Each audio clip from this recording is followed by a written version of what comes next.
بسم اللہ الرحمن الرحیم۔ السلام علیکم۔ میری آپ لوگوں سے ریکویسٹ ہے کہ میرے چینل کو سبسکرائب کر دیں اور میری ویڈیو کو اینڈ تک لازمی دیکھیں۔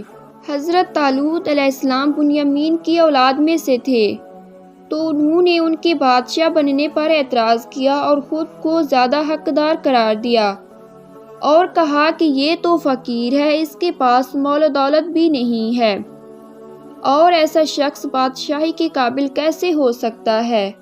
اللہ کے نبی نے ان سے فرمایا کہ اللہ نے اس کو تمہارے اوپر پسند کیا ہے اور جسمانی کشادگی میں زیادہ کیا ہے، اور یہ بھی کہا گیا ہے کہ اللہ نے حضرت شموئیل علیہ السلام کی طرف وحی کی، بنی اسرائیل میں سے جس کا قد اس کی لاٹھی کی لمبائی کے برابر ہو، اور جب وہ آپ کے پاس آئے گا تو سینگ جوش مارنے لگ جائے گا جس میں القدس کا تیل ہے، تو وہ ان کا بادشاہ ہوگا۔ لوگ آ کر اس لاٹھی کے ساتھ اپنا قد ناپنے لگے، تو حضرت طالوت علیہ السلام کے سوا اس کے برابر قد والا کوئی نہیں تھا۔ جب وہ حضرت شموئیل علیہ السلام کے پاس حاضر ہوا تو وہ سینگ جوش مارنے لگا۔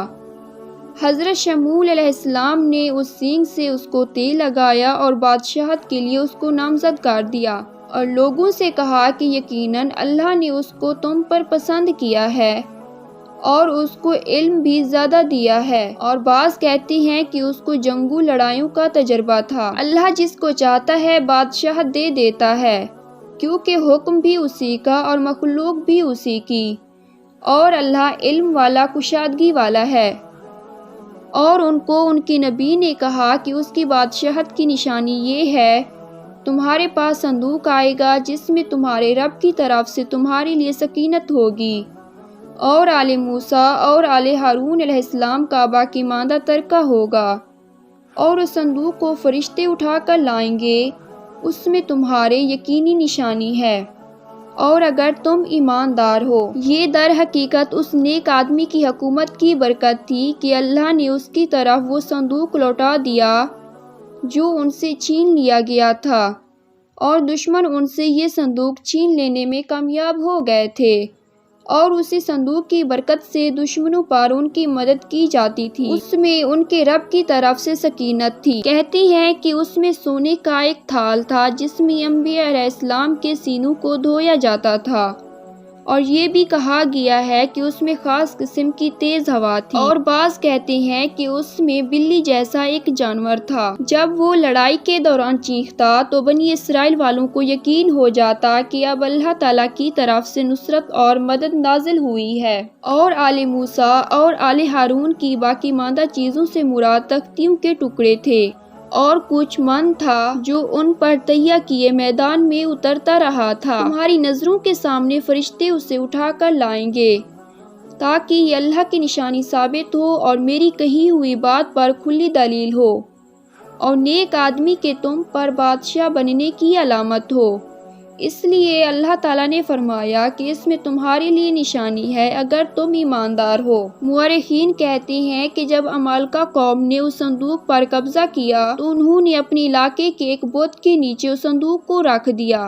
جب صبح ہوئی تو ان لوگوں نے دیکھا کہ وہ صندوق اس بت کے اوپر پڑا ہوا تھا۔ انہوں نے اٹھا کر پھر اس کو بت کے نیچے رکھ دیا۔ دوسرے دن صبح پھر بت کے اوپر تھا، تو ان کی سمجھ میں آ گیا کہ یہ معاملہ اللہ کی طرف سے ہے، تو انہوں نے اسے اپنے شہر سے نکال کر کسی اور بستی میں رکھ دیا۔ پھر ان کی گردنوں میں ایک بیماری پھیلنا شروع ہو گئی تھی۔ جب اس کا سلسلہ لمبا ہوا تو انہوں نے اسے ایک بیل گاڑی میں رکھا اور 2 بیلوں کو آگے باندھ کر اس کو ہانک دیا۔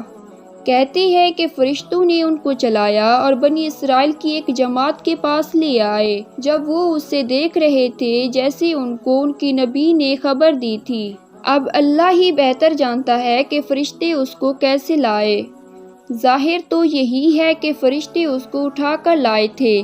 جب حضرت طالوت علیہ السلام اپنے لشکر والوں کو لے کر الگ ہوئے تو اس نے کہا کہ اللہ تعالیٰ تمہیں ایک نہر کے ساتھ آزمائے گا، جس نے اس سے پانی پی لیا وہ میرا نہیں ہے، اور جس نے نہ پیا وہ میرا ہے۔ اس سے پانی نہ پینے والا ہی میرے ساتھ آئے، ہاں ہاتھ کے ساتھ چلو لے لینا، اور بات ہے اس سے پانی نہ پینے والا میرے ساتھ آئے، اس سے پانی نہ پینے والا میرے ساتھ آئے، ہاں ہاتھ کے ساتھ چلو لے لینا، اور بات ہے یعنی اس میں کوئی حرج نہیں ہے۔